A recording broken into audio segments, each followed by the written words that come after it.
I want to start with the introduction of commissioners and staff, starting on my far left. Emmerich Cross, Kansas City. Aaron Ryder, Columbus. Lauren Quayle Sill, Hutchinson. I'm Gerald Lauber from Topeka.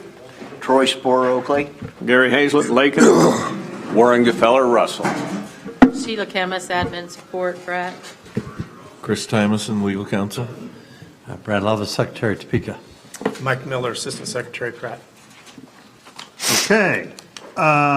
Before we get into the public hearing, is there any general public comment on non-agenda items? Anything that's not on the agenda that you'd like to discuss? Okay. Let's move on. Electronic licensing.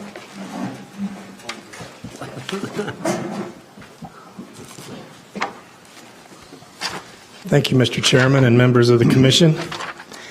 It seems like we've talked about this for the last 6 or 7 meetings, because we have. And we're going to vote on it tonight. So we're looking at 11599 right now, which is some changes in the regulation. There was some cleanup that kind of differentiates between hard copy licenses and electronic licenses. But then in the C, you'll see where it's when anybody has an electronic version of a departmental issue, they shall attest that the information contained in that issue is true and correct, which is basically an electronic signature. That's the signature. And that will allow somebody to have a PDF on their phone or their mobile device that will count as their license. And that's the main change in this particular regulation. We're still working with our license vendor to get the app. We've talked about that app a number of times. I haven't been in the last few meetings where they've given updates, but the app would have a billfold, a file in it where you could keep all your issuances. Okay. Is there any discussion on this? When's it going to happen? I think we can have it ready to go after the first of the year for the license part. We'll look at the next regulation, which is electronic tagging, and we're hoping to have that in place by the spring turkey season. But I don't know that we'll have the app, but I think we can have electronic licensing in place after January 1. Okay. Well, I'd like would somebody entertain making a motion that we approve 115-9-9? I would move. May I have a second? Second. Is there a second? It's been moved and seconded that this be passed. Is there any discussion? Discussion from the commission. Discussion from the public. Sheila? Commissioner Cross, Yes. Commissioner Gefeller. Gefeller? How do you say it? You said it right. I just didn't hear it right. Yes. Commissioner Hazlett, Yes. Commissioner Ryder, Yes. Commissioner Sill, Yes. Mr. Sporer, Yes. Commissioner Lauber. Yes. Pass 7-0. Okay, Mike. So now we're going to do 115.4.2, and this is the electronic tagging. And we've talked about this on numerous occasions on how we want this to work. And you'll see in the B section, it describes how electronic tag will work. I've seen what Oklahoma has. They have a really neat electronic tagging. Ours is going to be similar to that, except we're going to ask for a picture, which we've done with our electronic deer check-in. If somebody wanted to bone out a doe in the field where our regulation says you have to leave the head attached, they can electronically check that in with a picture of that animal and then keep that with them if they get a confirmation number. We're going to ask them to do that on the electronic tagging for deer and turkey in here. So I think we'll have, it'll give us real-time harvest information, and we'll also be able to see what people are harvesting as well. And that's really the only change in that regulation, basically. It just allows for electronic tagging for deer and turkey, big game and turkey. Okay, can I have a motion? Oh, first, any discussion before you? How does that, when you drop your animal off at a processor, if you use one, you don't have a tag to leave with that? How does that work in that situation? You will be issued a confirmation number. So when you submit this information on your electronic tag, you will be sent a confirmation number, and that confirmation number will stay with that animal. You'll mail out a tag, Now, you'll be texted or emailed a confirmation number. and then you just have to attach that to the animal somehow? You don't have to, if you went to a processor, you can have it on your phone. If you get checked by a game warden and you have a deer in the back, you can show him your confirmation number on your tag in your phone or your mobile device. If you went to a processor, I would simply write that confirmation down on a piece of paper and wire it to the deer or keep it with the deer. And that would identify that as your deer, because that would be in our records. What about old guys that aren't capable of this technology? We will have paper tags, so you could still go to Walmart and buy your deer tag, or you could print it out. But we are going to, I've talked with our law enforcement folks a little bit, we are going to make them choose one way or the other. They won't be able to have both a paper tag and an electronic tag. But it's sort of a soft launch, so we're going to allow the paper tags. Will the department continue to offer paper tags? Yes. At least under the current contract that we have, we'll always have tags you can print out. There has been talk, if we go to a different license vendor with a different contract, that we may go straight to, paper. So you'd print it on a computer. Even if you bought it at a vendor, they would just print it out on a computer rather than the amount of money that we have to spend or the equipment that we have to have in place for the Tyvek type printers. But right now, this year, we will still have those printers in our vendors, and hunters will still be able to buy a tag at home and print it out on their home computer if they want to. The electronic carcass tags basically is a person who applies, does everything on his phone, as an example. Yep.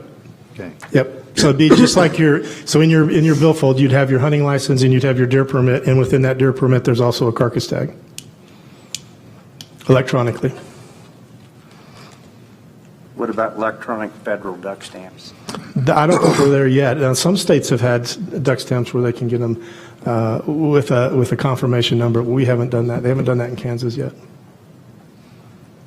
That's not in your, No, I mean, if you buy a state stamp and your HIP stamp and your federal stamp in Kansas, you get your license and it just lists that you've purchased a state stamp and a HIP stamp. That'll be the same. It'll be that way in your electronic billfold as well. But we don't have the ability to issue electronic. But right now, you still get the little stamp. Right. But they have allowed some states to go to electronic stamps, so that could be in the near yeah, future. you have the option to get the stamp or not get the stamp. And it could just be electronic. But I have heard other states are going to electronic federal stamps. Yep. I didn't realize you could get electronic federal. I didn't either till just recently. Tom not here. Yeah, I'm not sure how they're doing that and how they're allowing other states. I know some states do, but it hasn't been offered for Kansas yet. You have to make application to the federal government. We did and got turned down probably 8 years ago or so. And so they haven't come back to us again. Can I have somebody make a motion that we approve this? Oh, Let's hear from Richard. Rich. Started on the electronic duck stamp and how that works. My understanding is of it still, it's gone through on a lot of states at this point, but you still actually get a paper stamp. You buy it electronically, so it's like you buy it online and you buy it through the process, but at some point they still send you the stamp, just like we get now. And so you have something electronically for a time period until that stamp arrives, but then after that point, I believe you still have to have that paper stamp on. You could buy the stamp in the field, basically. Yes, or- that's right. But it's actually something that is available for people in Kansas as well. So if someone wanted to do everything online, they could actually go through the state of Colorado's system and purchase that electronic duck stamp through them. And my understanding is they would still be legal. They could show law enforcement that they purchased that stamp online, and then it gets mailed to them. So, and I think it is something in the future, if Kansas would be interested in, Fish and Wildlife would be interested in adding additional states. So. Thank you. Yep. Any other questions? And can I have a motion that we approve this? I move. Second? It's been moved and seconded that we approve 115-4-2. Any discussion? Any discussion from the public? Sheila? Commissioner Cross? Yes. Commissioner Capello? Yes. Commissioner Hazel? Yes. Commissioner Ryder, Yes. Commissioner Sill, Yes. Commissioner Spore, Yes. Commissioner Lauber, Yes. pass 7-0. Thank you.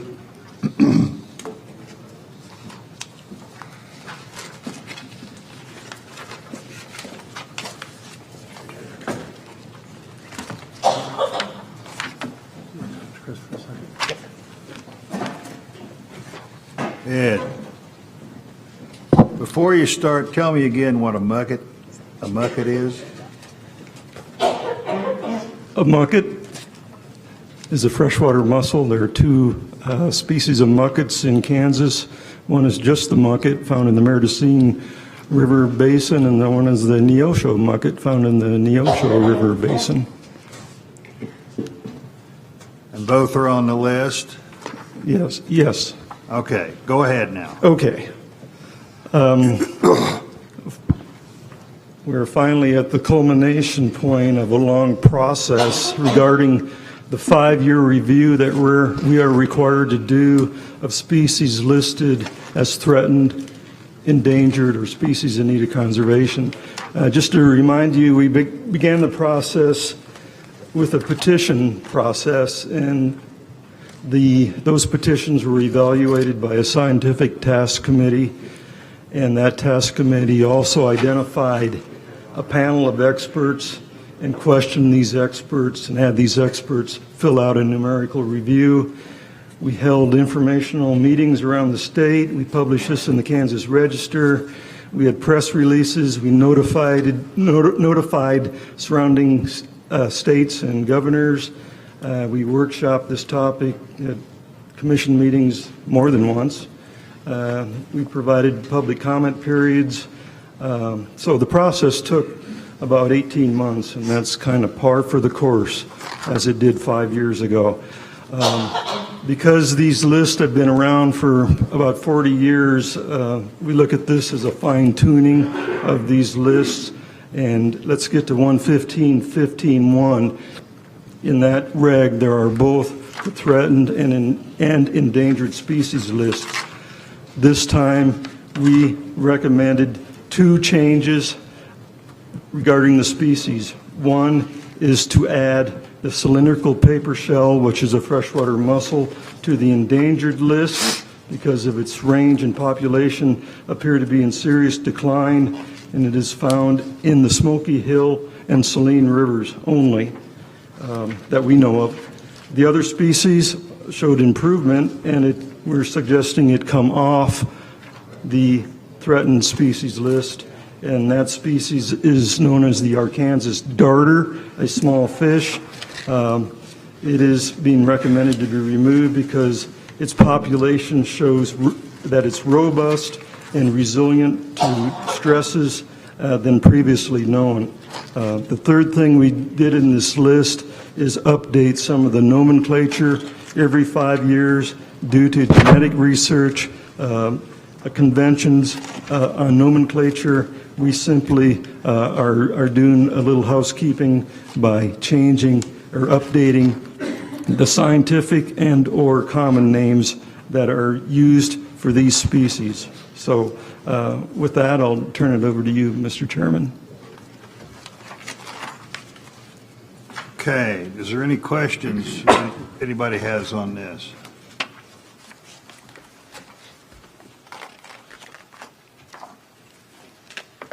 Well, can I have a motion for approval? I move. Is there a second? Second. It's been moved and seconded that we approve the recommendations here. Is there any discussion? Discussion from the public or the commission? Sheila? Commissioner Cross, Yes. Commissioner Gefeller, Yes. Commissioner Hazlett, Yes. Commissioner Ryder, Yes. Commissioner Sill, Yes. Commissioner Spore, Yes. Commissioner Lauber, Yes. pass 7-0. Okay. So we move on to the next list is in 115.15.2. That is what we consider a less serious listing category of species in need of conservation. There are more species on this list. The agency tries to collect data on these to put into a database so we can keep track of these species in their trends. Usually they're here before they go up or uplisted, and sometimes they can be off-listed or delisted, completely taken off this list, which is going to occur with one species tonight. At least that's what's recommended. So there's really 3 species changes on this list.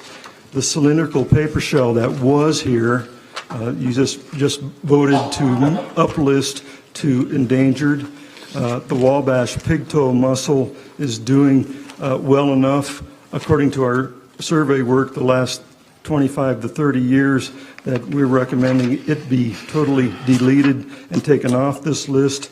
And the other species to add to the list was the Arkansas darter, which was threatened, so it's being downlisted to the species in need of conservation list. And also, we are recommending some nomenclature changes here too. And again, I'd like to say that those nomenclature changes are the ones that we take from the website natureserve.org, and it is a publicly searchable website that keeps tabs on the status of all species in North America. Whatever they use, we decided to use, not to get into any controversy about nomenclature, as that can be controversial among scientists. So with that, I'll turn it back to you, Mr. Chairman. Okay. Any questions, any discussion? Well, could I have a motion for approval? I move. Second. It's been moved and seconded that we approve the changes listed on KAR 115-15-2. Any discussion? Sheila? Commissioner Cross? Yes. Commissioner Capeller? Yes. Commissioner Hayslett? Yes. Commissioner Ryder? Yes. Commissioner Sill? Yes. Commissioner Spore? Yes. Commissioner Lauber? Yes. Pass 7-0. Okay. Thank you. Thank you. Doug? It's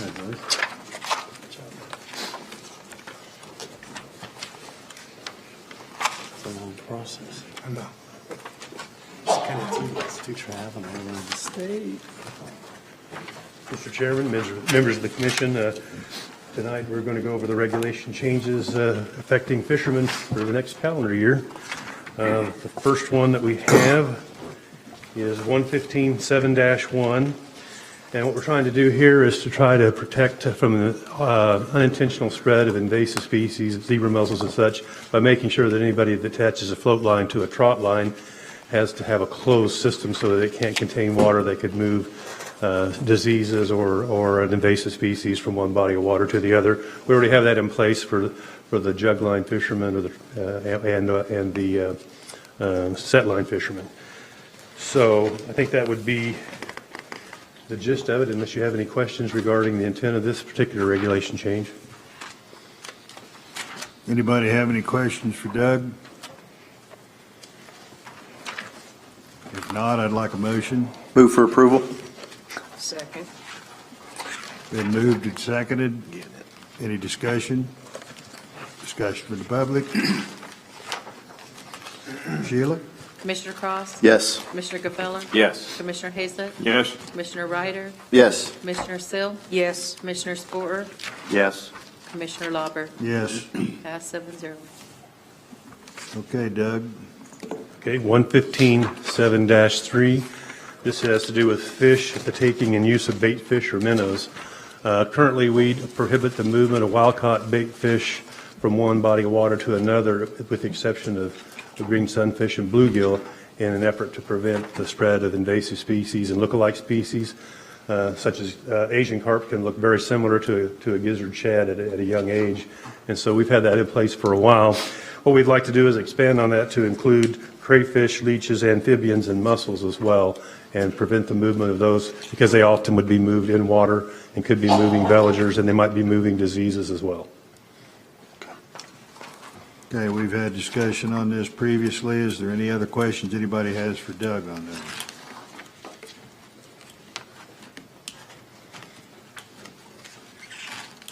Okay, can I have a motion? Move for approval. Second. Any additional discussion? It's been moved and seconded.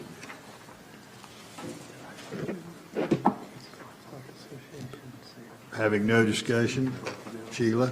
Commissioner Cross? Yes. Commissioner Gfeller? Yes. Commissioner Hazlett? Yes. Commissioner Ryder? Yes. Commissioner Sill? Yes. Commissioner Spore? Yes. Commissioner Lauber? Yes. Pass 7-0. Okay, Doug? Okay, 115-7-4, this is fish processing and possession. And what we would like to do is to take advantage of the new e-licensing system to make it possible to issue paddlefish carcass tags electronically or on paper for anglers. They would have to make a choice of which one they would prefer. And we think that would be a good convenience for the anglers, and hopefully we can push a lot of people in that direction. A tag is required now? Yes. Paper tag? Yeah, we issue you get a package of tags when you purchase your paddlefish permit, and they're required if they catch a fish, then harvest it, they have to put a tag on it. And this would just allow them to do it electronically as opposed to have a physical tag on the animal. Okay, and like the big game, if they choose not to do it electronically? They can still use the do it. paper one. Okay. Would they need to take a picture? We don't need that because we're not trying to distinguish the sex, so Okay. the picture really wouldn't be necessary for us. Okay.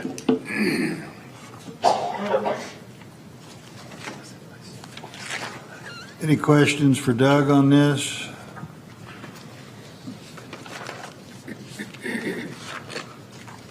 Can I have a motion? I move we adopt it. Second? Second? All right, it's been moved and seconded that we adopt 115-7-4. Any discussion on that? Hearing no discussion. Sheila? Commissioner Cross? Yes. Commissioner Gfeller? Yes. Commissioner Hazlett? Yes. Commissioner Ryder? Yes. Commissioner Sill? Yes. Commissioner Spore? Yes. Commissioner Lauber? Yes. Pass 7-0. All right, Doug? All right, 115-7-10, this is fishing special provisions, and this is where we are authorized to create the Kansas Aquatic Nuisance Species Designated Water List. We have a list, I think it's in your briefing book. The only addition to the list this year would be adding Lion State Fishing Lake and waters downstream from Lion State Fishing Lake. We discovered zebra mussels there a year and a half ago, and we want to get it officially on the list now. We do have one other invasive species occurrence, and that happened after the flooding this year at Wichita South Lake, but it happened too late to get it into the regulation for this year.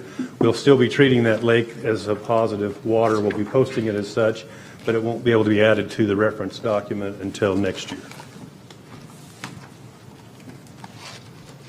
What did it have? White perch? Yeah.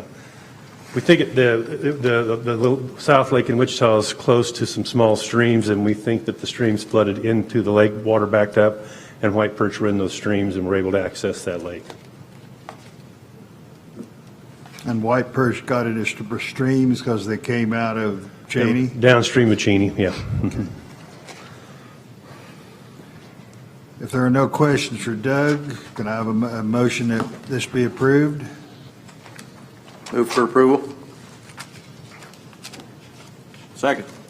It's been moved and seconded we approve 115-7-10 as presented. Is there any discussion on this? Okay, Sheila? Commissioner Cross? Yes. Commissioner Gfeller? Yes. Commissioner Hazlett? Yes. Commissioner Ryder? Yes. Commissioner Sill? Yes. Commissioner Spore? Yes. Commissioner Lauber? Yes. Pass 7-0. You have one more, Doug? I have one more. It is 115-2514. It's fishing creel limit, size limit, possession limit, and open season. And this regulation is the regulation that allows us to set special length and creel limits that are different than the statewide regs. And we do have some changes for you to just, so we've workshopped these, but I thought I'd go over a few of them just to make sure some of the ones that could be more controversial you're aware of.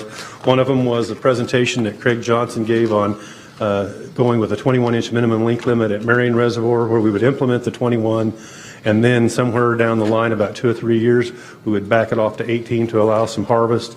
In the meantime, we could get the benefits of the delayed harvest in terms of better natural reproduction, hopefully, and increasing the size of the fish. So Marion Reservoir is proposed to go to a 21-inch length limit for next year with a reduction in a future year, probably 2 to 3 years down the line.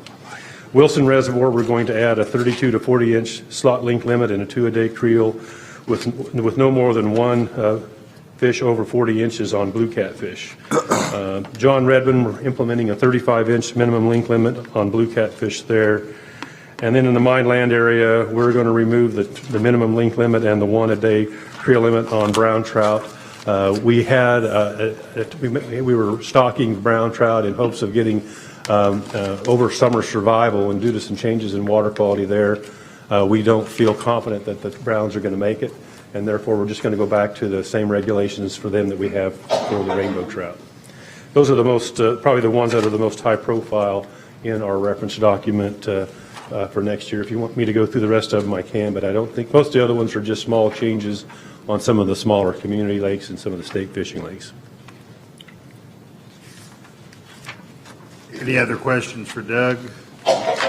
Doug, how come you're never interested in a slot for the walleye? Walleye are kind of a different animal because we have excellent growth on those. Slot length limits work well when you are trying to remove some of the fish above and below the slot so that the ones in the slot will grow faster, have more food available. Walleye in Kansas are not really having any problems with forage in most cases, and therefore minimum length limits are the best way to deal with management of walleye in our Kansas reservoirs. Slot length limits aren't really necessary and really wouldn't provide any benefit in terms of improving the population. Thank you. Yep. Any more questions for Doug?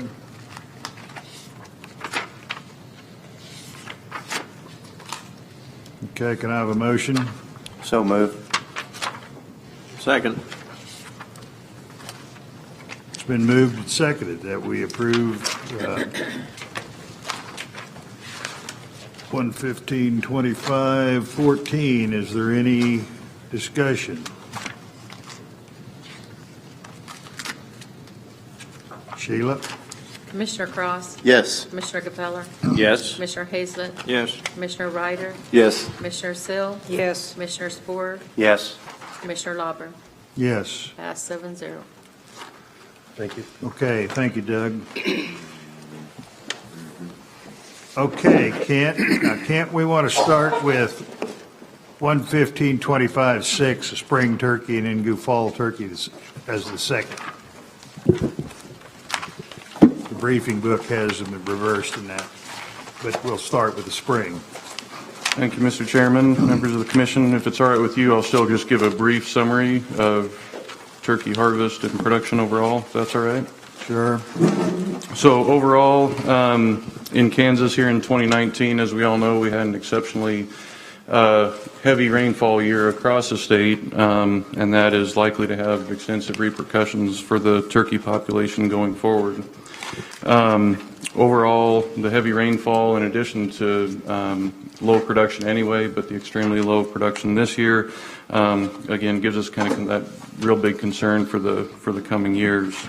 And in addition to the overall decline in production this year due to flooding, as we've discussed in the past, across the Midwest, Midwestern United States, turkey production has been an issue and a concern among turkey biologists and hunters across the region.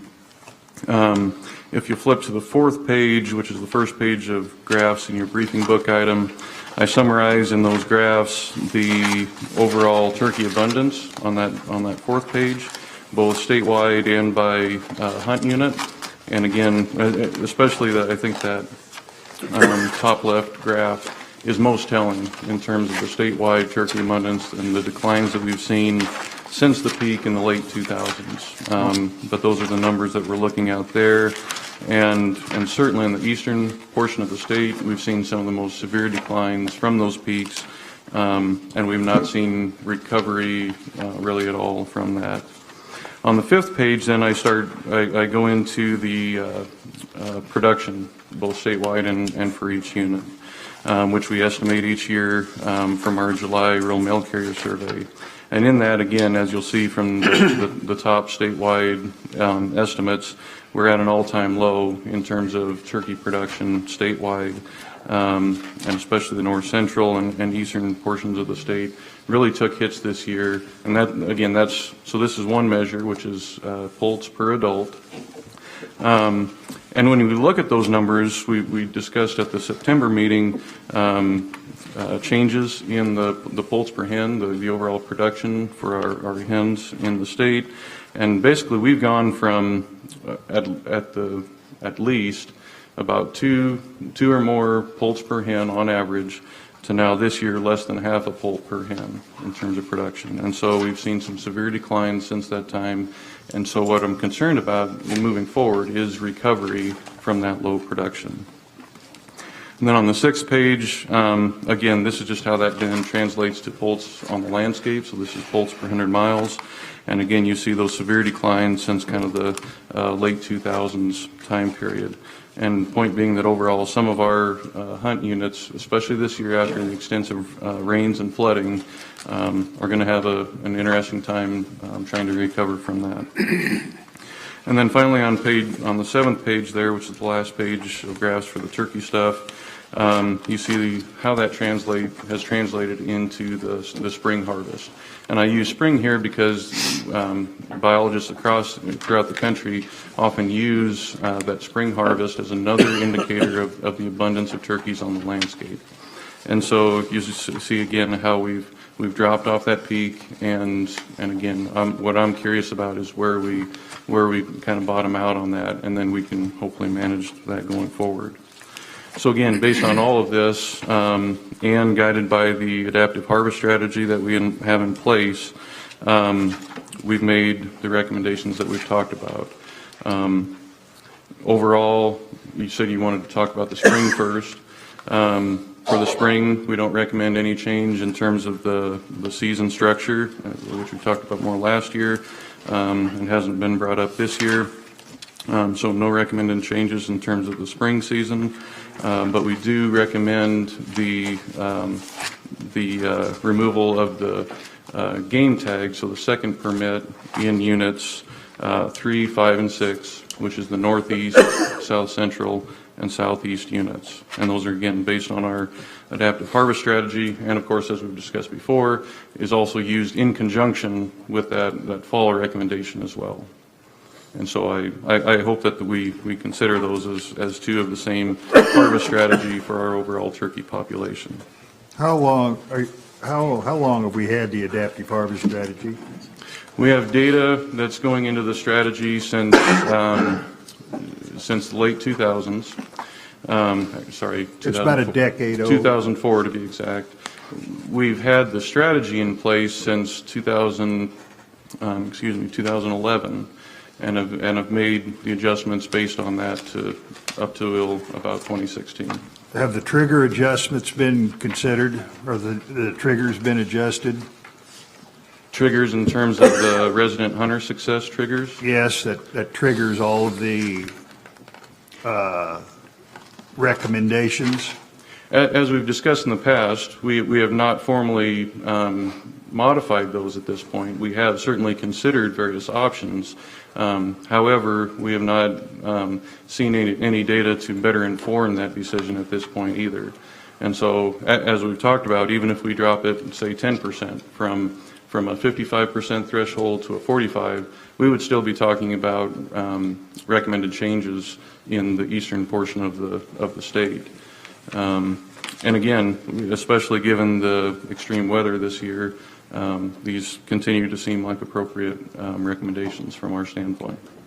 I just want to discuss, first, are you done with your part of the presentation? Are you ready for questions?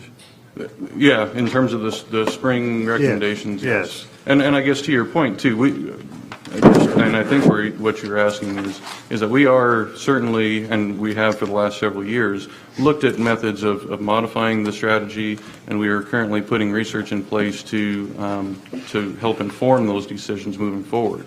However, as we've discussed, we struggle without a kind of a bottom point to make some kind of a relationship with. We've only got the peak, we don't have a bottom. And so it's really hard to make a recommended change to that without that context.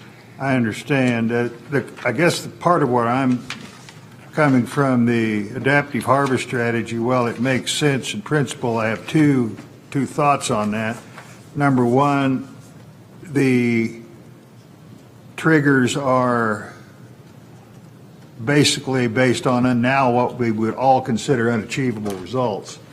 And also the adaptive harvest strategy is part biology and part mathematics, because the way we use it to manage, and the way we've had this discussion previously, the recommendation is to ration the turkey harvest to keep more turkeys on the landscape to enhance hunter success. And that's what you're recommending. You're not saying, nor have you said, that this is going to create more turkeys. It just maybe slows down the harvest of a bird that lives longer than upland game. Again, the goal of the harvest strategy is to help maintain, the goal of it is to maintain relatively robust turkey populations, as robust as we can, while also maintaining relatively high hunter satisfaction. And that's strictly based on spring hunts. Fall turkey hunting is not, other than the elimination, is not considered part of the adaptive harvest strategy or any of its management. I don't consider that. The fall season is there in terms of overall hunter satisfaction, and while that's not included in the specific harvest strategy, the overall hunter satisfaction, and really to me what the harvest strategy gets back to is using that resident hunter success in the spring as a proxy for the turkey abundance on the landscape. And you're, okay. Is there any other questions from the commission? The spring season, no change in dates or bag limits, right? Not being recommended, no. Okay. Is there any questions from the public? Anybody out there have anything they'd like to add? The answer that you can still hunt two birds in a part of the state nobody will go to from the area, I guess my point is we have a combination permit. And how are we going to, are you going to put big signs up in all the areas to let people know that they're no longer going to be able to use the bonus tag or the extra tag? I realize that there will be a few hunters who maybe will use two. I think you're going to leave two tags open for one unit? 2 units. 2 units. But most of the hunters, and with the area where most of the hunters hunt, how are you going to propose that we deal with it, with that, people who have been used to getting 2 tags? Will they buy 2 tags at Walmart and then realize they can't use the second one? So I believe that on each tag that you could, so you're right. No matter where you hunt in the state, you can, as a resident or a non-resident, you can purchase 2 permits. But the second permit would have written on there that it's only valid in units 1 and 2 under the current recommendation. Whereas right now it says it's valid in units. And you don't think there's going to be any confusion for the average fellow that buys his license at Walmart?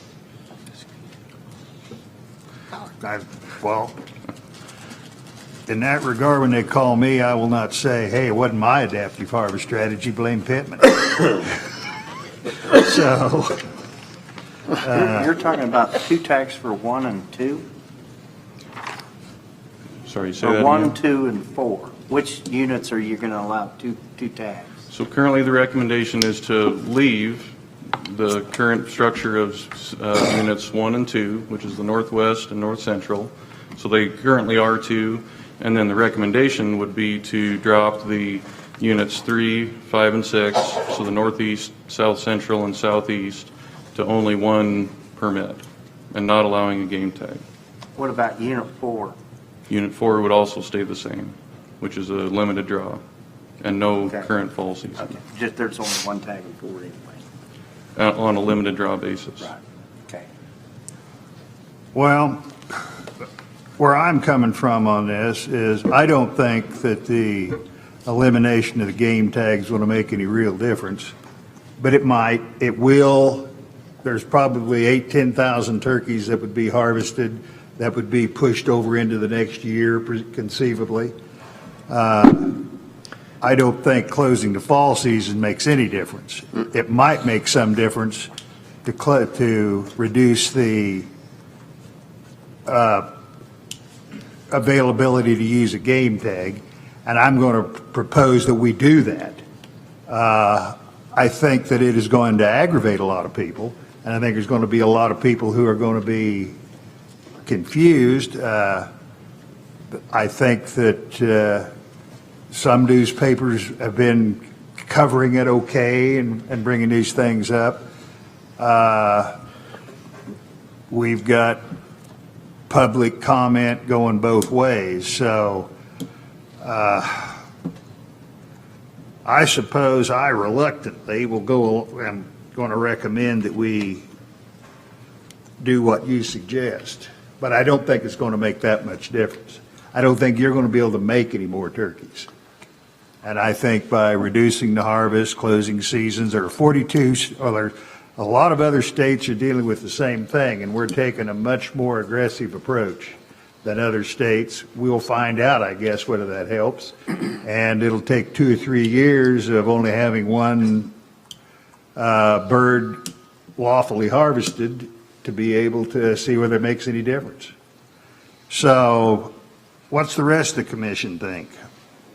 If we go to, if we got game tags 7 to 10,000, if we harvest 7 to 10,000, if we take that off, what's the mortality rate of those toms for the next year? How many of those would survive an additional year? I think pretty good. Overall, turkeys, as we've discussed in the past, are a relatively long-lived bird. You're talking, 3 to 4 years, for a bird. Hens have a lower survival longevity expectation, right? Because they're trying to sit on a nest. But overall, I believe we'll have some pretty good holdover. So you would say most of the 7 to 10,000 would survive? I think so. Obviously, it's conditions, weather conditions and things of that nature, but you have a fairly high success rate of which again is one of the the key differences between turkeys and other, particularly quail and pheasant, where you don't have that holdover. And again, so you're going to have more toms for sure, and then of course you have that potential on hens as well. The unenlightened hunter gets confused as to turkeys and quail and these type of things. I've received some emails, let's do something because we don't want the turkeys to go by way of the quail. And I think there's some different factors. Somebody then told me, well, you haven't lowered the bag limit on quail. You wanted to take away my second turkey tag. Well, there's a difference, but I understand. Like I say, with reluctance, I'm going to propose, we beat on this for a long time, and we still have the next fall turkey to beat on some more, but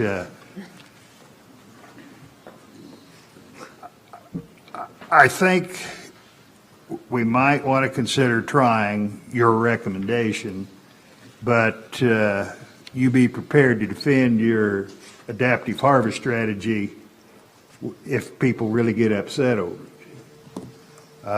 And try to explain to them how this makes more turkeys. It just rations the ones we have, but I understand that. So, does anybody care to make a motion that we approve 115.25.6? I move. Can I have a second? Okay, we have a motion and a second that we approve 115.25.6, and that is where in the most populated areas, we're only going to have one tag available for hunters. Game tags will only be available in northwest and north central Kansas. So is there any more discussion? Is there any discussion from the public?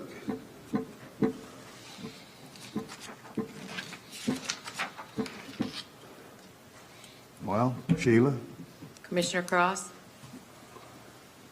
Yes. Commissioner Gefeller, Yes. Commissioner Hazlett, Yes. Commissioner Ryder, Yes. Commissioner Sill, Yes. Commissioner Spore, Yes. Commissioner Lauber. Yes. Pass 7-0. All right. Now, can't take up fall season. And of course, all the same population metrics we discussed earlier hold for the fall as well. And then, so the recommendation from staff is that, again, no change on the fall season structure or length. And then in those same units, 3, 5, and 6, removing the fall tag in that and suspending the fall season in just those 3 units, the northeast, the south central, and the southeast. Okay. Which the north central, those are the ones where most of the people hunt. I mean, that is where most of the people live. That's where most of the people do the hunting. So while some units would be open, it wouldn't benefit most of the turkey hunters.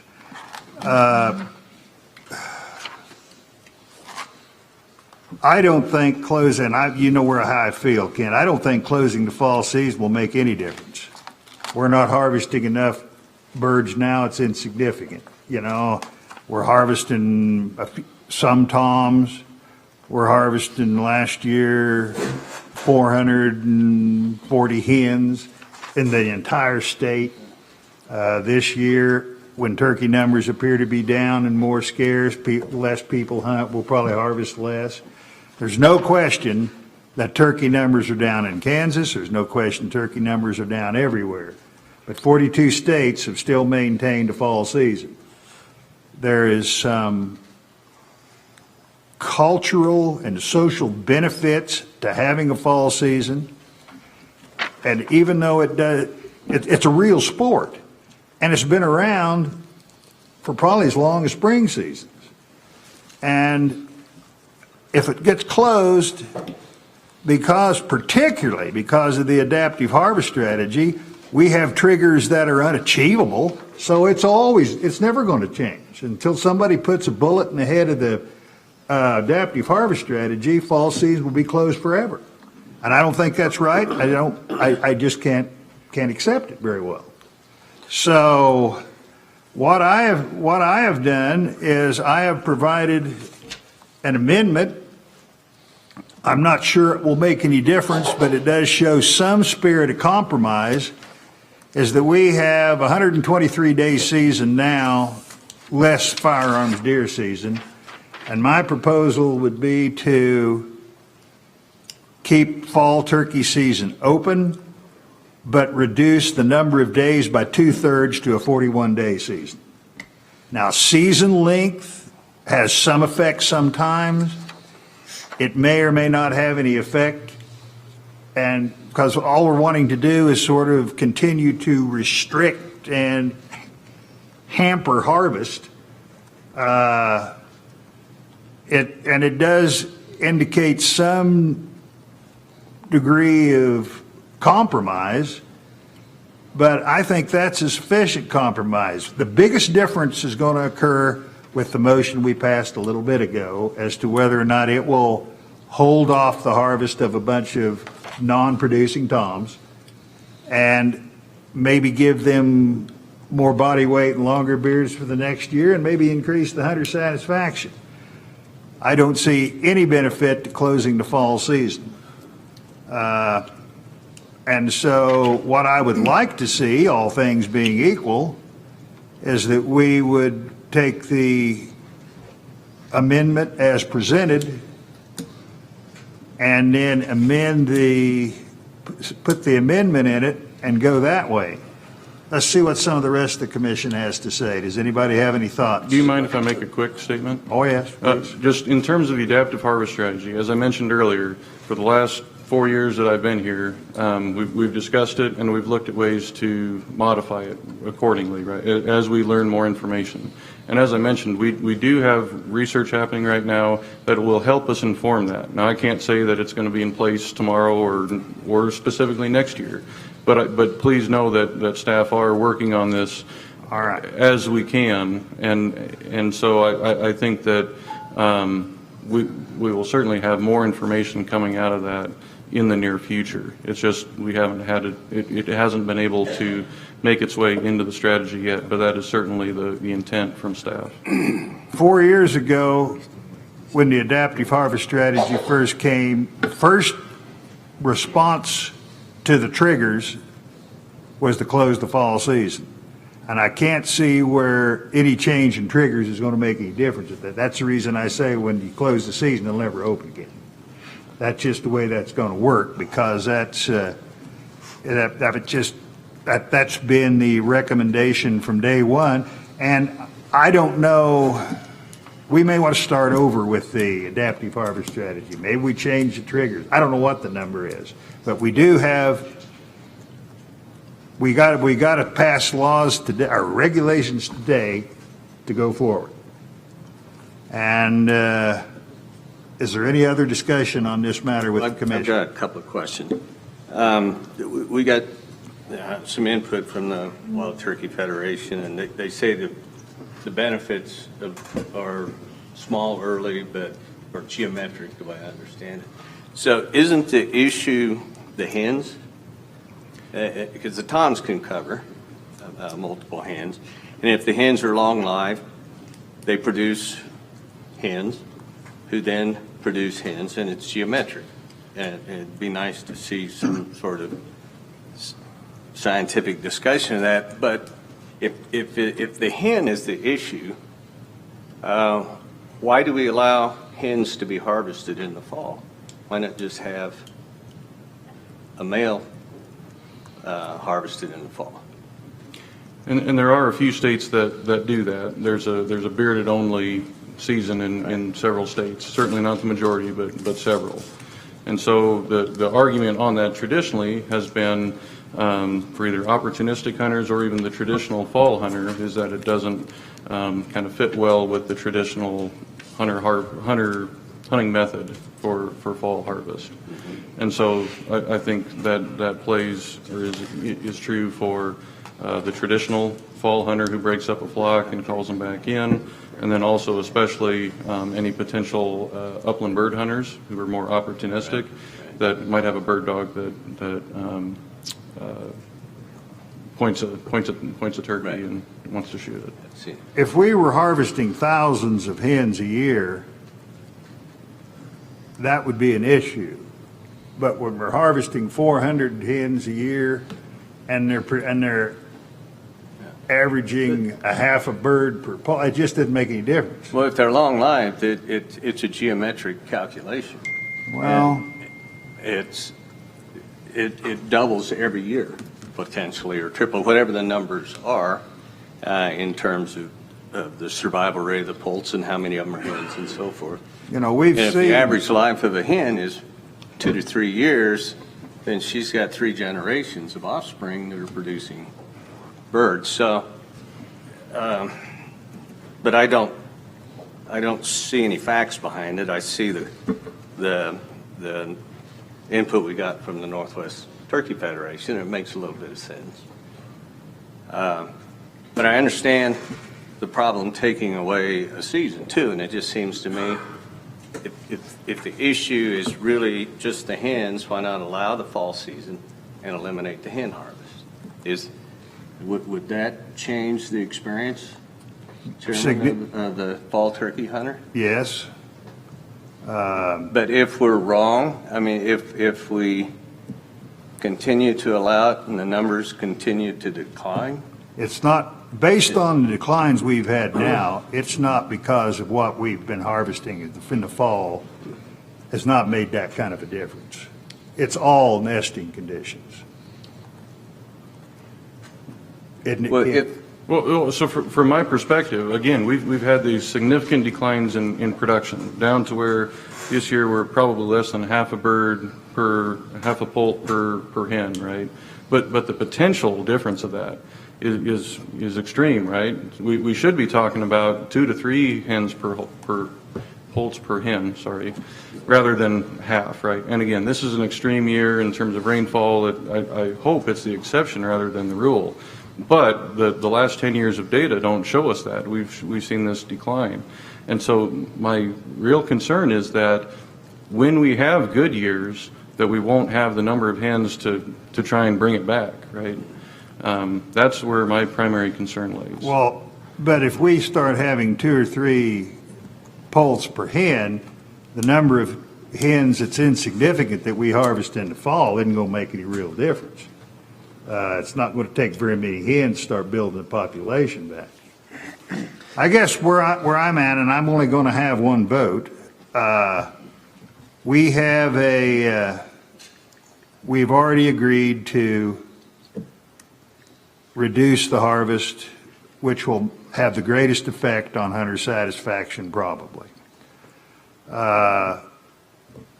We've already passed that. We're going to have a fall season, or we're not going to have a fall season. I'm going to propose that we try to keep the fall season, and I'm going to propose that we shorten it, and shorten it by 2/3.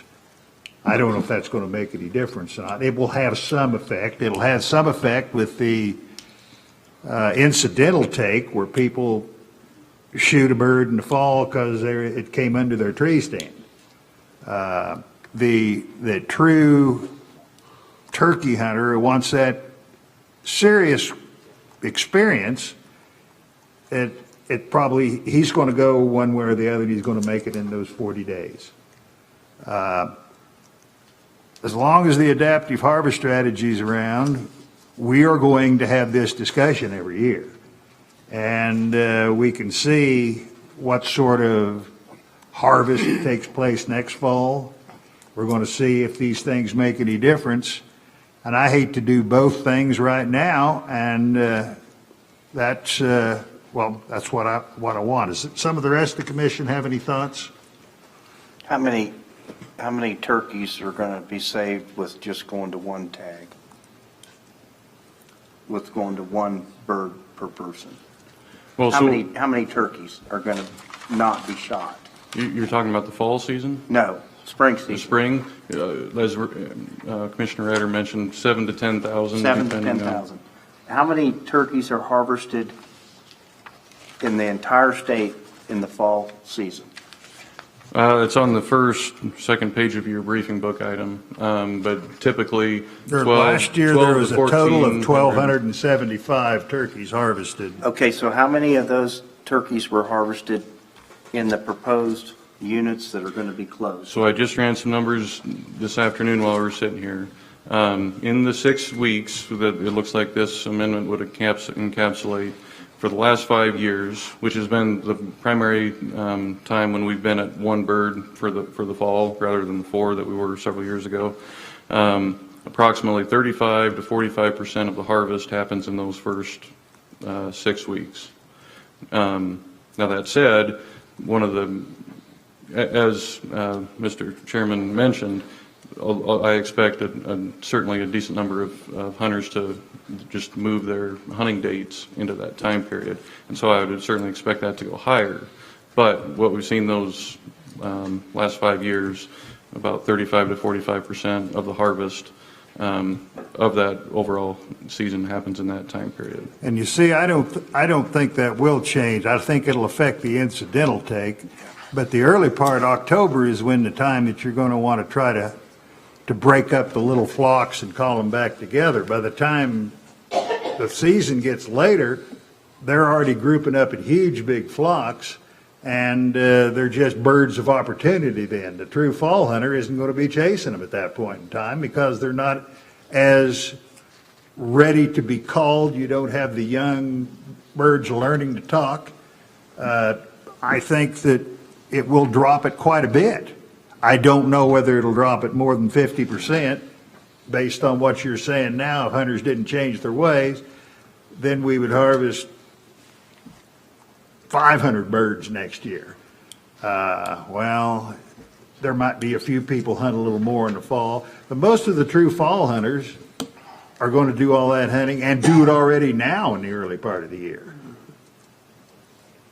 And to that point too, I think approximately half of our turkey hunters in the fall are those opportunistic hunters. Yeah, well, I'd like to see the turkey season stay open for those that have hunted them most of their lives, and it's something I'd personally like to pass on to my grandchildren. And I don't believe it'll be available if we close it. Any other discussion from the commission? You mean opportunity, like they would be hunting quail and I want to be able jump a turkey and shoot it? Is that what So we you have mean? two types of opportunistic fall turkey hunters in the state, primarily. One is archery deer hunters sitting in a deer stand that have a tag in their pocket, and then the other is upland bird hunters that dog points a turkey and they have a turkey tag. Shoot it. And how do you hunt them, Gerald? break up the flocks will be within 10 to 25 birds. And they will be in different groups scattered throughout the landscape. Break open, bust flesh, all those birds, and they're young and they're going to start calling. You can call them back into you.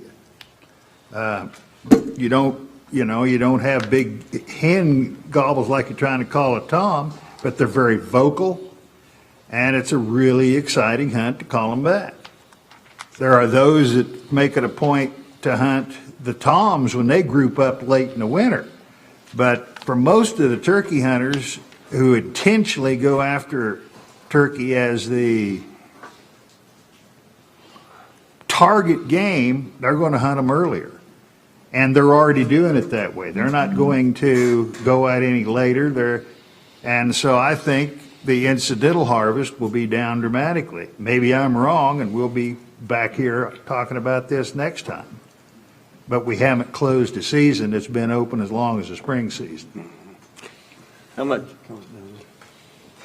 Yeah, Mr. Chairman, I know this is a complex issue, but listen to all the variables that go into this equation is extremely tough to sift through. And the anecdotal evidence I get from when I solicit information from all the people in my Unit 3 is they're seeing a lot of birds out there. So to me, it's kind of subjective. It's patchy, and it just depends upon where you're at and what you're around and what you could see.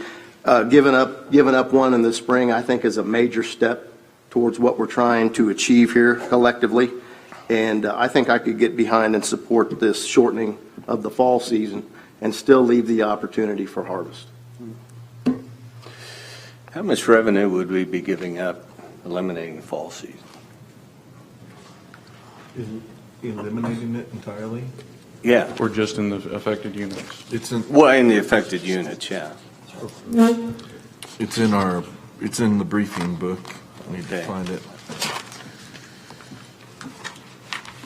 Some. Let's just leave it at that. We'd be giving up revenue if we eliminate the fall season. And, I'd still like to know more about the hens. But the argument, it does make sense that there's not very many birds harvested in the fall. And so eliminating the season, I don't see the value either, other than we keep a few hens alive. And I think anything we can do to help the hens survive is probably worth doing in the face of a decline. But if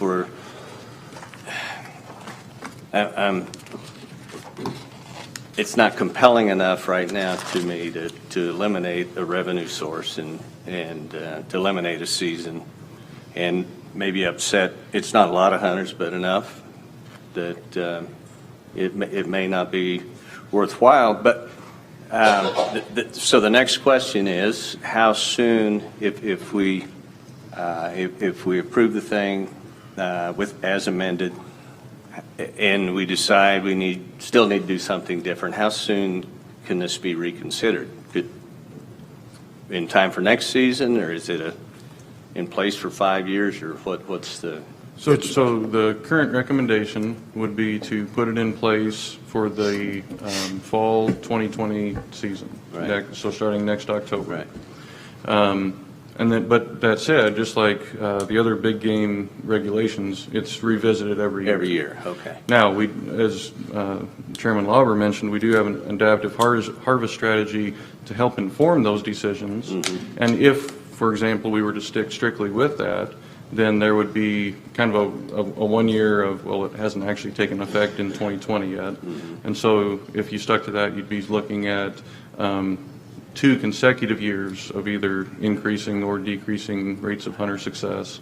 So then you'd be potentially looking at 2022, 2023, and then probably making a recommendation for 2024. To answer your question, though, Warren, we review this every year. Yeah. Okay. So, yeah. We're not going to spend as much time on it next year, are we? Well, I hope I hope not. If I could get somebody to go along with me here, I'd like for somebody to move that, and Chris, you make sure I'm parliamentarily proper. I'd like to have 11525 moved and seconded. Then I would like to pass the amendment to it and then vote on the reg as amended. It's I pretty think close. that's what I want to do. It's pretty close, Mr. Chairman. Okay. So could I have somebody make a motion that we approve 11525.5? No, bring it before the commission, not approve. Not approved. Bring it before the commission? And then you'll go to, then you'll. Can I have somebody move that we Forward on approve? 11525-5 for further consideration. I'd second that. It's been moved and seconded. Now, before we vote, Now you have to bring the amendment before the commission.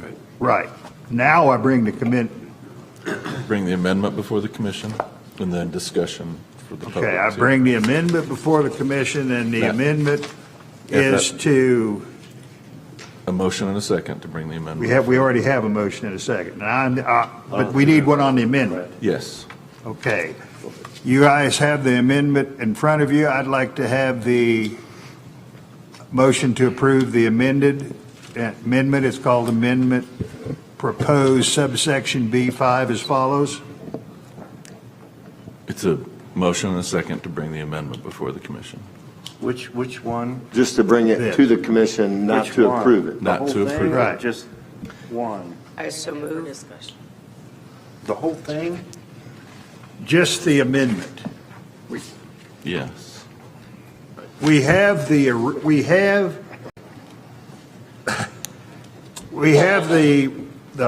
original recommendation has been moved and seconded. What we want to do now is insert the amendment into that motion, You need to bring the amendment before the commission with a motion and a second. For discussion. Okay, I think that's where the disconnect is. If that, they just moved that it would be, that the amendment, No. Where you are right now, you have the motion and a second to bring the regulation before Right. the commission. Now you have to have a motion and a second got it. to bring the amendment before the commission, and then discussion. Yes, from the I public. was thinking that there was something else I had to do formally before I had a motion. So can I have a motion that we approve the amendment? No. Not approved. Bring I it move. before the commission. Bring the amendment before the committee. I so move, Mr. Chairman. Second. All right. Now discussion. Now we have discussion on the amendment. Is there any discussion on the amendment? So Who did the second? you're talking about shortening the season Right. is 1A, and you're also talking about moving boundaries in Unit 3. No.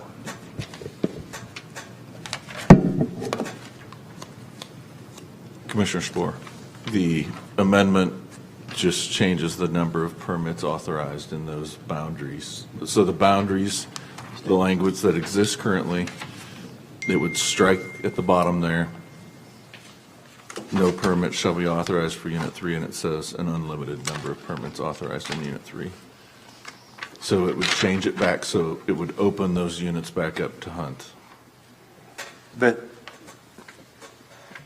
really, it's just about the days. Is that? It's Correct. about the days, and then it'll be the same as it was this current year, but it'll be shorter. Correct. It'll be a 41-day season. Okay, I got it. Well, I was prepared to vote with staff recommendations when I came here, and I guess the shortened season, I guess, is kind of a partnering effort, in my opinion. Well, from my perspective, good. Is there any more discussion? Can I ask a question? Yes? The amendment is for statewide, not just the Yes. recommended units. Yes.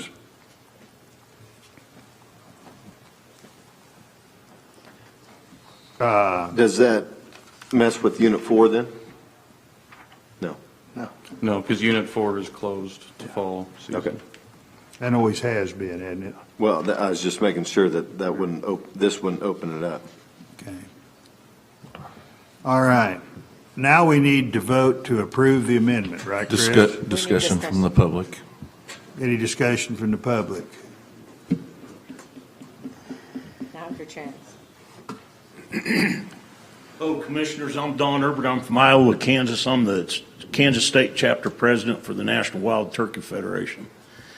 I come up here to speak to you a little bit about, I'm an old turkey hunter. 40 years I've been turkey hunting. Before where you're all talking about turkeys, there weren't any turkeys when I started turkey hunting. But I'm also a business guy, and I'm also a leader as far as the state of Kansas goes with the NWTF. And in my expertise is that I let the experts lead you in what you need to do. Because what I'm hearing here now is, like the question that you mentioned, Mr. Cross, is I see a lot of turkeys out there. Well, I'm a turkey hunter, so I go out where the turkeys are, so I can tell you I see a lot of turkeys. But I'm here to tell you right now, turkey numbers in eastern half of Kansas are plummeting. And I have the opportunity as the president for National Wild Turkey Federation to converse with Jim Pittman, who used to be with you guys, Jared McJunkin. I also have a very dear friend of mine, Dr. James Earl Kinnemar. And they explained to me why these numbers are plummeting. And it's not all to do with hunting. It's got to do with weather. We got to figure out a way to stop it. And 4 times a year I get to visit with Mr. Kent Fricke there. And he comes and he's very eloquent. He looks like he's done his job. And yet the last few years, you guys, every time they come and recommend this fall season, you guys have turned it down. Well, the numbers keep dropping. So whatever you guys are voting on, it apparently isn't working. So I recommend to you, this is just for me, I recommend to you that you follow what these biologists are telling you because they know what's going on. And I think the most intelligent thing you can do is listen to the experts. These guys study this. They know what's going on. I've visited with Kent, Jim, Jared, Dr. Kinnemer, and what they're telling you is correct. And I'd like to ask you a question, Chairman Lauber, is you've thrown a lot of stuff out here tonight. Well, it ain't going to help, it ain't going to do this, it ain't going to do that. What are you basing this on? Well, I base the fact that I don't think the turkey numbers are plummeted. You say for the last 4 years, we've voted against the experts. That's not why the hens in the last 4 years to make any difference. And I'm not sure that an adaptive harvest strategy is something that's used by any other state. So consequently, I don't know whether it is the best expert matrix in which to use. What we had tonight was we had recommendations to encumber and restrict harvest. Can I ask you something? But what do you, What I consider some common sense and what I believe is my best judgment. well, I have a lot of common sense and I have a lot of good judgment too. And my judgment is to listen to these guys. Okay. Because they're the guys that you need to be listening to. That's what I'm going to tell you. And their adaptive harvest program, I pinned you all a letter. I think did you all get it? Yes. Okay. And you understand our position and stuff, but you keep turning them down and the numbers keep going down, and you just But I don't said they're think not the numbers plummeting. are going down because we had a fall season. Are you saying that the numbers are going down because we've had a fall season? I Is think that they your won't opinion? recover with a fall season. Okay. I think it'll help. They're telling you it's going to help you, and I think you All need right. to listen to them. Thank you. Any other comments from the public? I'll agree with the speaker.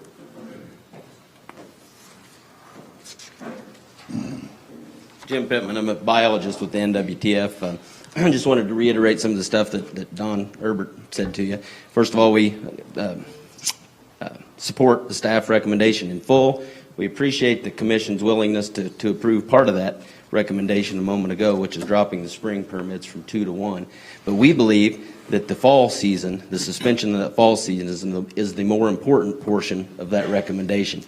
As turkey populations or any game species decline for that matter, the importance of those females and the reproductive output potential that they provide becomes more and more important. And so I disagree with what the chairman has said about 400 birds being insignificant. When there's hundreds of thousands of turkeys out there, that's true. But when the numbers are really low, the production that those 400 hens have the potential to produce is very substantial. And over time, like you were saying earlier, there's a cumulative effect. So those 400 birds, after a couple of years of good productivity, can turn into a lot of turkeys in just a matter of a few years. With that said, we're also opposed to the amendment that's being recommended for a couple of reasons. First of all, shortened seasons typically don't have that much of an impact on harvest, and the impact that they do have is oftentimes difficult to predict, which as a manager in Kent's position makes it difficult for him to manage the population. Secondly, we don't support the fact that the shortened season is a statewide recommendation. I have no reason why you would want to limit opportunity in north central and northwest Kansas, where the population is still doing relatively well. And so we don't support taking away that opportunity. One thing I'll just end it for there. Do you have any questions for me? I appreciate you listening to my spiel today. So, I got a question. Yes, sir. How do you feel about eliminating the taking of hens in the fall harvest? The hens are the most substantial portion of that fall harvest in terms of population control. So if you were going to do something intermediate, that would be a better position, I think, than shortening the season to just November 10th. However, I wouldn't be particularly supportive of that either. I think you should either accept the department recommendation in full or do nothing at all, would be my stance.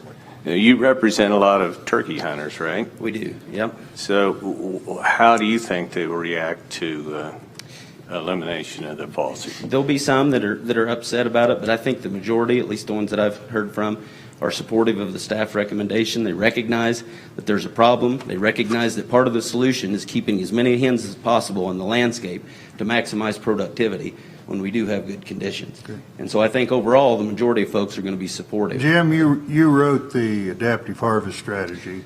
With a lot of help. How many other states use that? Oh, it was based off of Michigan. Michigan had one initially. South Dakota has one, I know. Arizona does something similar. Utah also has Utah has one. some There's form. several states that do something similar. In fact, there's several states now that are looking at Kansas as a model for how to manage turkey populations.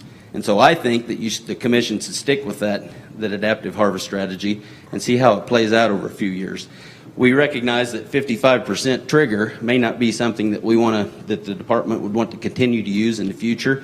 But at this point, the ultimate goal is stabilizing the turkey population. We think once you get to that point, then the department should start looking at whether that trigger should be adjusted or not. And we have every confidence that Kent and the Turkey Committee will do that. Okay. And so we're not concerned about losing fall season forever. We're most concerned now about stabilizing the population, and we think the staff recommendation in full is the best way to do that. Okay. Thank you. Any other public comment? Any other comment from the commission? I want to go back to the money. I'm looking at the book. It says that by reducing to getting rid of the game tags, we're going to lose $243,000. That's the spring season. Okay, what are we going to lose if we eliminate the fall season? It was 138,000. 82,000. 82,000. And then 5.3 million from Kansas overall economy.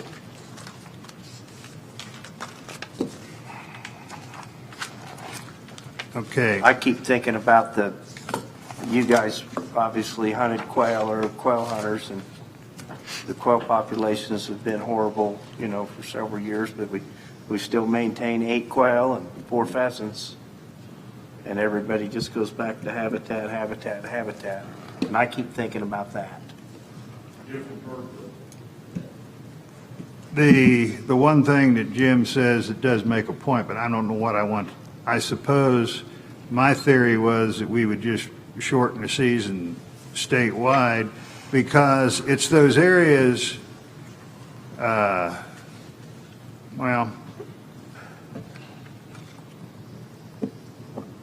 think shortening the season is going to reduce the fall the incidental take of the fall birds. And I think that if 35% of the birds are taken in the first 40 days of the season, I don't think that's going to go up very much. We're going to bring this up again next year, and you'll have the same recommendation, but I think we're going to see less hens harvested as a result of a 40-day season. And apparently that's what we want, is to have less hens harvested. I appreciate the things that Jim and others have said, but I feel about this, and I'm only one vote, but I want to go back to see if this gets voted on. The amendment has passed with a motion and a second. We are having discussion on the amendment. Is there any more discussion on the amendment? Yeah. Has this same recommendation to discontinue the fall season come up the past several years? The same recommendation, and has been declined every year? And for some context, before that, I believe in 2015, we went, according to the strategy, we went from 4 in the fall, for a potential to buy four turkey tags, down to 1. And then the subsequent recommendation after continued declines from that, we went to the recommendation for suspending the fall season in those affected units. And so you've brought that to the commission for several years in a row now with the same recommendation? Yes. Is there any possibility that we could consider eliminating the hen from the fall harvest? I would like to see we could. I would like to see what happens after we've had this shortened season for a while to see if it truly makes any difference. Correct me if I'm wrong, the reason the hens are available in the fall is because the upland game guys are shooting them. Is that correct? And you can't. I don't think so. I think that traditionally. Because they can't tell if it's a tongue. I think that the fact is that the poults, which may or may not be male or female, they may not be identifiable yet. So any poult is going to be harvested as a hen, even though half of them may be little toms. Those poults are going to be harvested, and the big birds are not as responsive to calls as the little ones in the groups.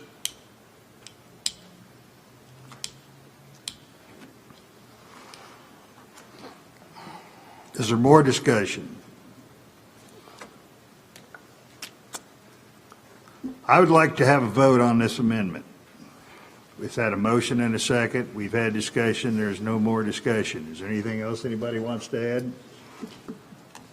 I think I would be kind of with Commissioner Gefeller. I'd like to see hens not taken. Well, that's not how this amendment is. I'd like to see the amendment, I'd like to have a vote on the amendment anyway. Depending on the outcome of the vote on the amendment, whether it passes or doesn't pass, how long would it take to reconsider a different approach? Probably 6 months to a year. 30 seconds.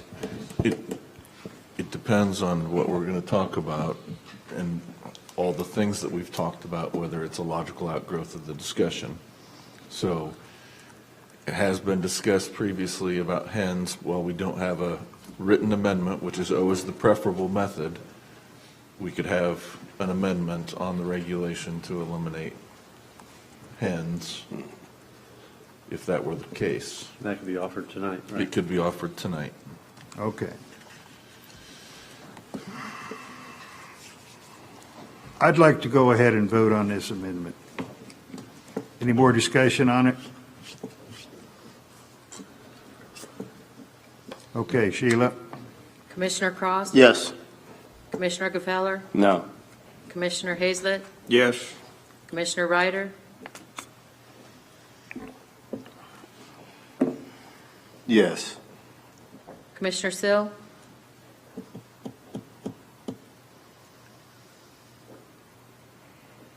Yes. Commissioner Sporer? It was pretty quiet. Yes. Commissioner Lauber? Yes. 6-1.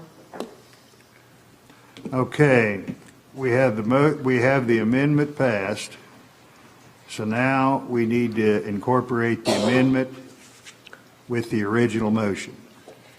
What about, So there was discussion about elimination of hens. This would be the appropriate time if that were to happen. There would have to be a motion and a second To offer the amendment. to offer that amendment. To eliminate Okay, I hens. misunderstood. I thought we had to defeat that. No. This is a shortened, so the shortened season is now part of Okay. the regulation. Okay. So now if So- there were an additional amendment, it would occur at this point. Okay. I would like to make it, but, I'm representing a zone that's not going to be, or a unit that's not going to be affected by this, so, but still, it's a statewide issue. But if it's possible to offer an amendment to eliminate the hens from the fall harvest, I would like to propose that amendment. To be clear, on a statewide basis, that's what you're discussing, not by Yeah. zones. Yeah. Okay. Anyway.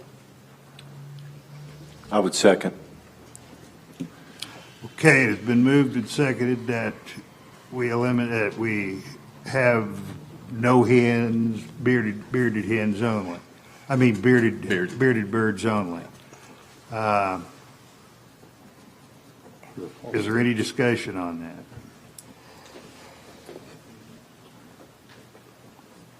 I would like this motion defeated, but then that's just where I'm coming from. So, is there any more discussion? Discussion from the public? Somebody out there? All right, I'm Stacy again, Stacy Hamey from Scott. But my experience, one time your ball just gave birds to us. We didn't have any birds on that Pyramid Ranch. And at that time, they brought in 14 birds. And there was 4 jakes and 10 hens. And literally, in 3 years, we had over 120 birds. But we had 0 for 10 years before that. We had a few. And now I was up there the other day, and yeah, the numbers have dropped. Probably maybe 30 birds that I see. But we have more birds in other parts of the county that probably came off of that little area. So that's just all my discussion, but the hens are definitely worth protecting. Thanks.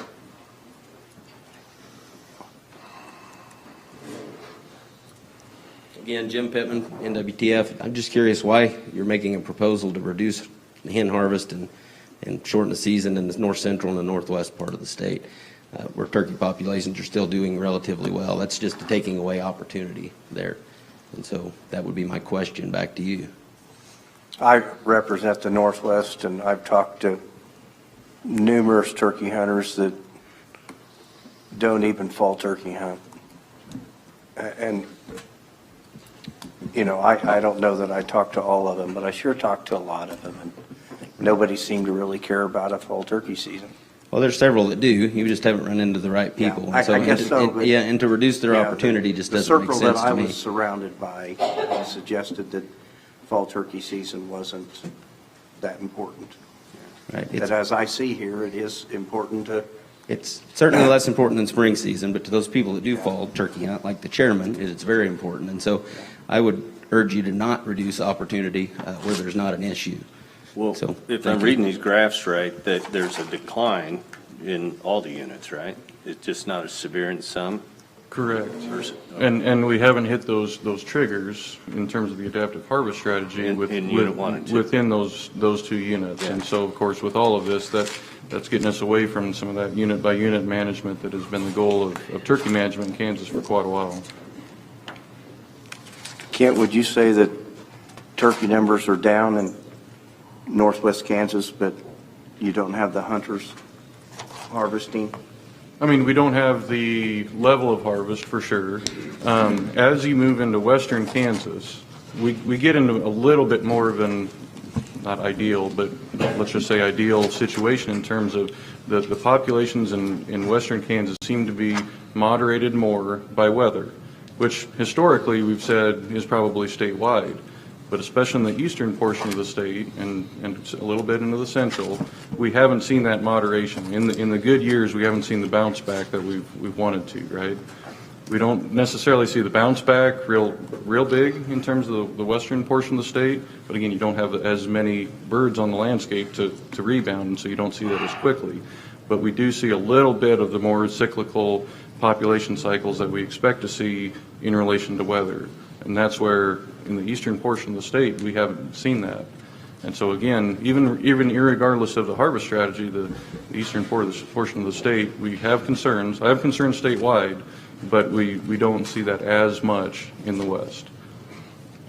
And as you mentioned, we don't have as many turkey hunters, both in the spring and the fall, right? So that effective harvest does diminish some, but I certainly wouldn't rule it out as having any effect. You know, as I'm sitting here thinking, if you're going to eliminate hens from the fall hunt, not sure why not you'd want to just eliminate it altogether, because the tradition and the culture behind the fall hunt is not necessarily taking toms. So, I think if you're going to do that, you've kind of changed the complexion to the point that the fall turkey hunters, I mean, I suppose it's better than nothing, but it isn't the same. Anyway, let's go ahead and vote on this. Just add real quick, that of all the people I've visited with, the fall harvest is the least resistance I get on any changes we've recommended. In fact, it's basically zero. Because there's not a lot of them. Right. I know. It's basically zero. How many dollars is the fall tags? 58 or 85 or? It's like 82,000 is what we estimate we will lose just by what was proposed. But we don't want to make our decisions based on the money. Right. Yeah. Jim, you would be okay with harvesting hens in Unit 1 and 2? Is that what I gathered? Well, that's the staff recommendation. We're supportive of the adaptive harvest strategy, and that adaptive harvest strategy doesn't call for any reduction in the units right now because the population is still doing relatively well compared to other parts. So we don't think you should reduce that opportunity for those people that do falter. There's no reason to do so. But in the other units, the hens are critical. Correct. As the population gets lower, those hens become more and more important because there's fewer of them on the landscape. It's really important to catch those first production years when they do occur. Population needs for part of the state has declined at a much quicker rate than the Southwest. So those hens are more important because of that. But do you think that's been because of hen harvest, Jim? Or has it been because of weather? I think it's mostly because of weather, but you have to be able to take advantage of that weather when it happens to be good. To do that, you have to keep those hens on the landscape. And so that's why we're in favor of suspending the season until we catch a few of those good reproductions. The population at the very least starts to stabilize. That should be the first goal, stabilizing that population. Okay. We have a motion, an amendment, and an amendment. The second amendment hasn't been voted on. Correct. Is there any more discussion? Does everybody know what the second amendment is? No hens, basically. And Across the board. Statewide, but if the commission agrees with the input, I would amend it to just limit it to units 3, 5, and 6. How does that complicate things? Yeah, that seems like It's getting more complex. Yeah. I mean, this is why it's always best to have written amendments available. I like simplicity. I don't like complicated. I don't like. Can I just make one more comment? NWDF would not be in favor of going to just a tom only, because it does remove some of that traditional fall turkey hunting experience the chairman talked about, which is busting up those flocks, calling back those birds, those sexes, and killing both the offers and hens. And so our preference would be that you accept the full recommendation and suspend the fall season in its entirety, or don't do anything at all. Our preference would be to suspend it, so we can save the population. You really do alter the tradition of fall turkey hunting if you make it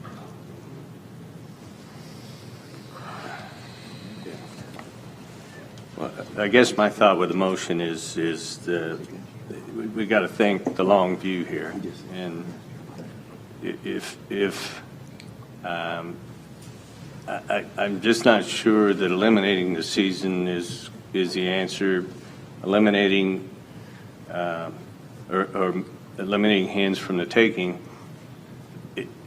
to me, is an answer on the numbers. It might change the experience a little bit, but for a year or two, if it works, and then we can go back.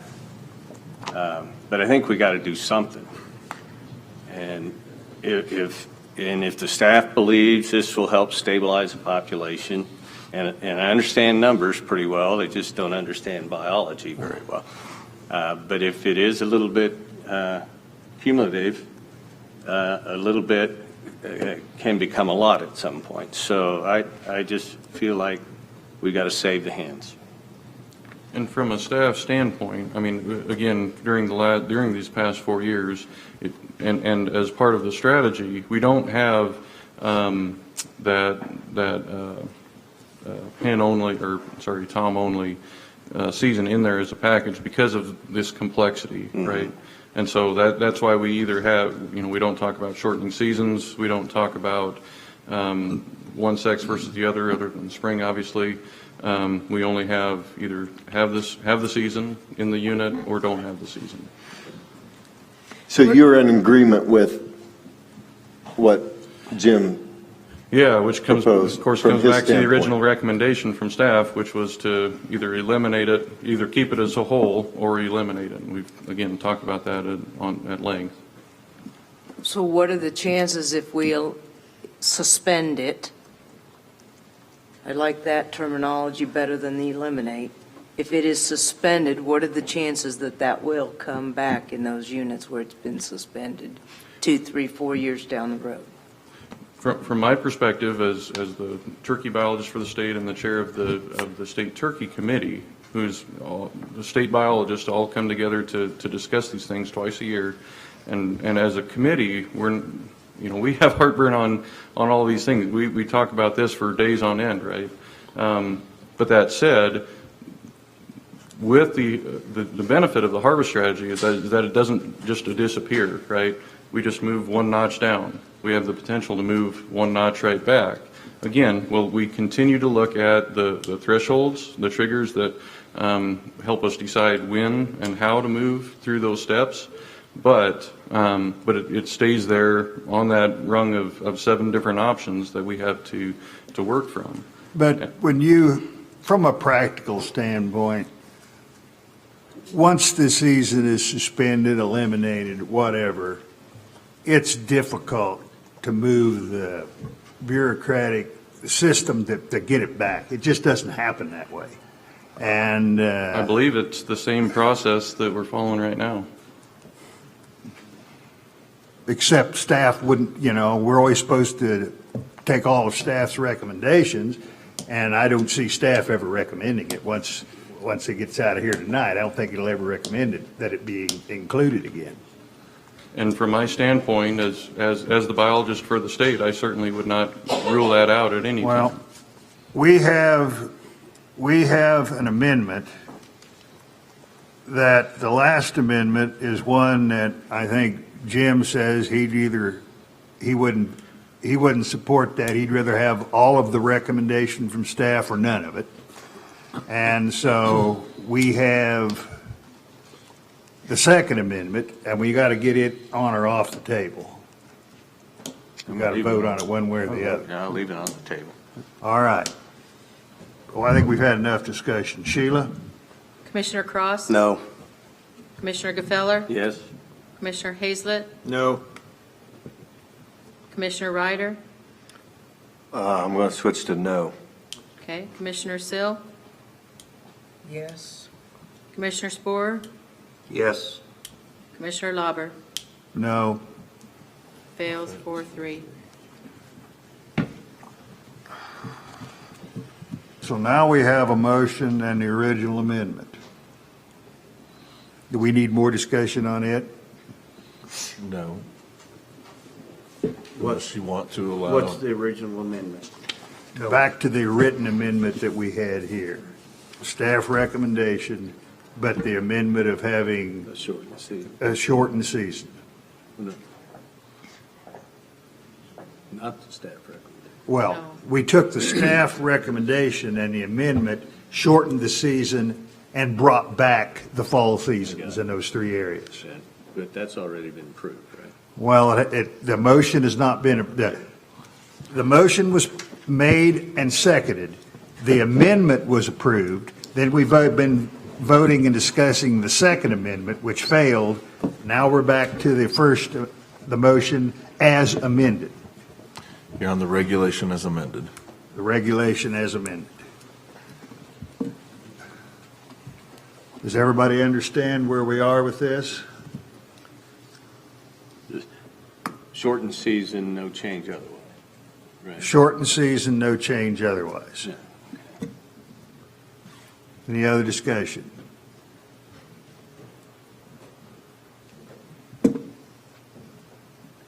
Sheila? Commissioner Cross? Yes. Commissioner Gefeller? Yes? Commissioner Hazlett? Yes. Commissioner Ryder? Yes. Commissioner Sill? No. Commissioner Sporer? Yes. Commissioner Lauber? Yes. Pass 6-1. Did something. Thank you. Thank you.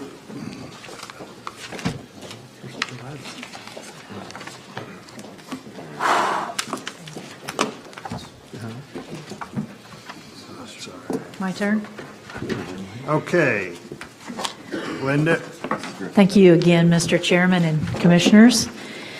We're going to vote now on the 115 Regulation -18-6A, and this is to allow school districts to come into our state parks without requiring a park passport or a vehicle permit. And I've talked many times before, we've been having fishing tournaments, and we have days that kids get to come out for their free day or for their fun day in our state park systems, and we don't want to require them to have a vehicle permit when they come out. And so that's the purpose of this. For private school districts, we will plan to use a special event permit to allow them in, but this makes it clean for our law enforcement and to make sure that they know we still want them out there. And indeed, we do. If you have any questions, I'll take those now. Any questions for Linda? Can I have a motion? I move. Second. It's been moved and seconded. Is there any discussion?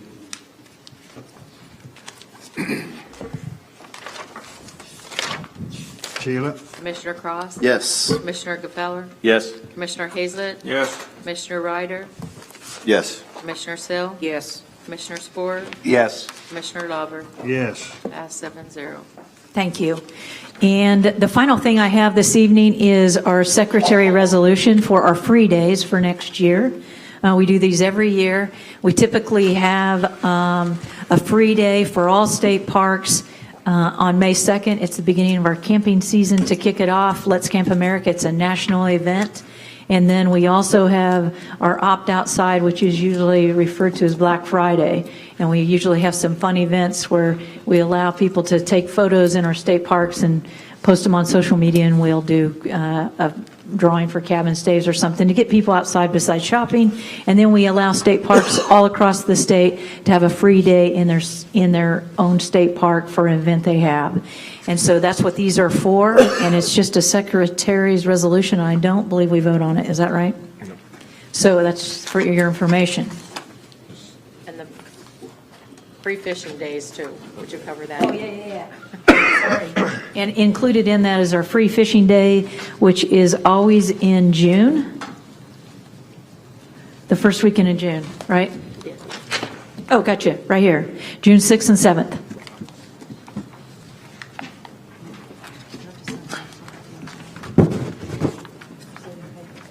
All right. Do we vote on secretary's orders? No. Okay. We do not, thank you. All right, thank you.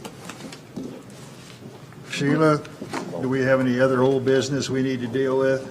Just the next meetings. How far out are we? We have up through April set. We have a tentative date for June that Chris can talk about. June 25th? June 25? Yeah. Is that the date you're talking about? Yes, it is. That'll work. We could go the 18th, but, no, 25th is what we. 25th is what we talked about. That's on our website, isn't it? Okay, is there anything else? Do we need to set August? Location? Where is it? Let me reiterate here. January 9th is Iola. March 26th is Topeka. April 23rd is New Strawn, just outside Burlington. And June 25th is Hutchinson. Okay, we have, on the website, it has Hutchison on the 23rd and New Strawn on the 25th. Oh, maybe the dates are, do you have a calendar for you? Let me look at my calendar. Well, I think we had. We're just looking on the website. Yeah, I maybe have the dates wrong on the calendar The wise. 25th is June 25th is a Thursday. Yeah. June Yes, but 25th is a Thursday. But and is it June in 23rd Hutchison or is it But you New said April Strawn? 23rd was in Hutch. April 23rd is New Strawn, which is Burlington area. Well, you need to change the website. Okay, I will correct that. April 23rd is New Strawn, and Yes. and Hutchison. And June 25th Is it Hutchison? is Hutchinson. Okay, yeah, it's backwards on the I'll correct. website, but that's okay. Would you All like right. to set August now? Do you have a recommendation, Chris? It does not matter. We can go 13th or 20th. Earlier is always better if we're setting any hunting 6th, regulations. we can go to the 6th. 6 would be best for me. Say that again? August 6th.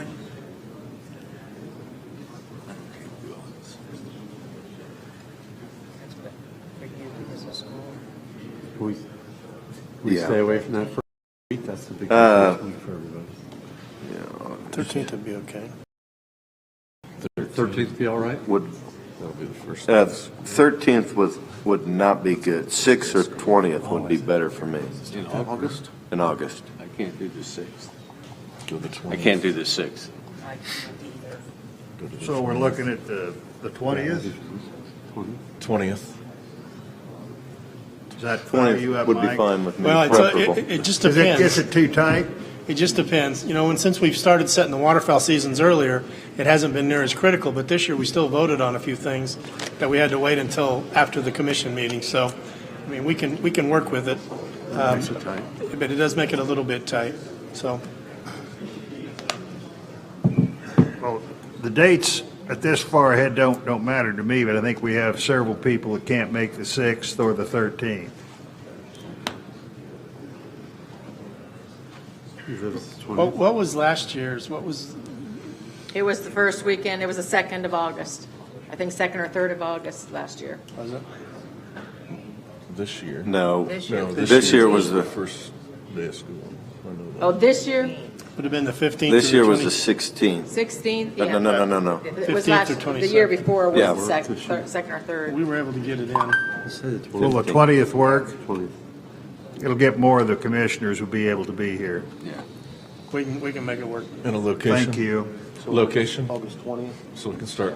Do you want to consider the invitation from this afternoon Yeah. for So, Ringneck Ranch? That would be, Yes, we can choose a location close let's to do there. that later. Okay. Would he want to do that later In November. in hunting season? Well, I discussed with him this afternoon, and he said it didn't matter when. I think it might be better during hunting season just So- because. Be better for me. Well, he's going to, yeah, I mean, whatever you prefer. But to him, it didn't matter. But if you look at hunting season, he might be really busy. He usually gets, the season opens September 1 for them, but he doesn't do a lot until October. And they'll start getting busy. There probably wouldn't be lodging opportunities there if we had the season open, but he's going to accommodate us. He'll accommodate the commission any way they want to do it, so. Yeah.